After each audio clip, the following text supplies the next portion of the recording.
What are the Olympic camps like? When you're there and all the other athletes are about, are you star spotting? Are people trying to spot you? I mean, because you're watching people, right?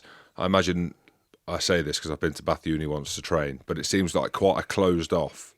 You're all in it, but you look at the shape of Yeah, you guys and the girls and all the different sports, and you're all in kind of one spot. But then there's a few celebs in there as well, isn't there? Like yeah, your Bolts, and you get your basketball teams in and your American high profiles. yeah. There's I mean, it's amazing to see the different shapes and sizes of athletes that come in. I mean, some of the guys, like the lifters, power lifters, and the shot put guys are monsters, huge frames. But then the night we came back from, I think it might have been the night after the race that I won silver in London. But I was with a couple of the other British swimmers. By the time we got back to the village, it was quite late. It was, maybe 2 o'clock in the morning. And the US basketball guys were in, and they'd just finished. So, I mean, all of the big superstars were there. Carmelo Anthony, LeBron, all these guys. And they're like sitting in this huge dining rooms, like an airport hangar, massive unit. Um, and LeBron's sitting back with his feet on the table with a cigar and stuff like that. But because it was so late, there was hardly anyone there. And you can see all these other athletes coming in, kind of double taking. Is that LeBron James sitting there? So yeah, there was another morning as well where I was sitting at the breakfast table and ended up next to Ryan Giggs, and just as everyone gets in amongst it and kind of sharing stories and experiences, and that part of it's so cool. Usain Bolt and Djokovic came in as well, but I think those guys, it was kind of half a day. They would jump in, see the village, experience it, and then leave because, there's a wall 10 deep surrounding them looking for Oh, photos. And really? So the other oh, athletes are yeah. all over them. I'll be all over them as well. Yeah. I'll be one of those. So, Yeah. LeBron with but a cigar in his mouth.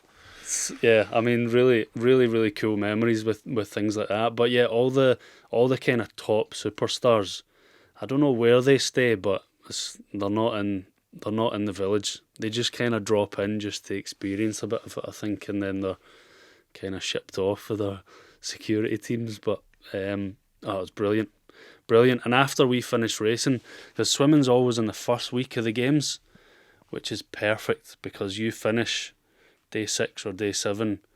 I mean, I hadn't touched a drop of alcohol in a year plus before that, and then you have 9 days after that where you just go hell for leather every night. So yeah, it's brilliant, brilliant memories. Yeah.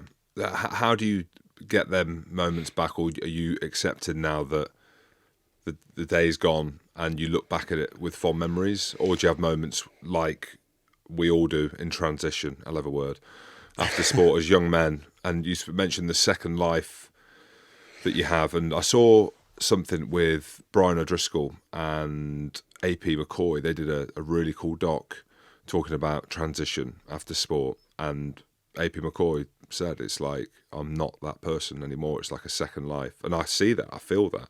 I'm the same as you. I don't have memorabilia up on the wall. I think I've got my cap on a shelf, and I go around some of my mates' house. They got the shirts and all Yeah. these big kind of moments, and I don't, because it's like I feel like that was a different time. It almost feels like it wasn't me. So I kind of relate to that. Do you have that now? You're in this new life. Yeah, I think it's interesting. There's definitely still behavioural elements that I still kind of cling on to. Like I'm still really active. I still train a lot and try and do these weekend warrior competitions and CrossFit and a few other kind of endurance events and things like that. Because I feel like I need that. I think there is definitely an element for me that my identity's still really deeply entrenched in sport. And competing. Yeah. Um, and more so training than competing, I would say. But there's clarity in the fact that I have these reflections of, do I think I could have had some better results? Yeah. Do I think that I should have made certain decisions earlier? taken a bit more ownership of my training and my approach to training, to recognise things like I had an obsession with being at max heart rates and really enjoying that.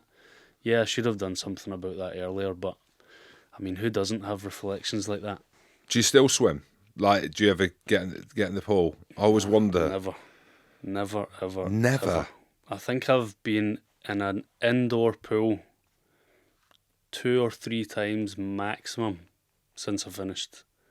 Swam in the sea, paddling up and down on holiday. But not.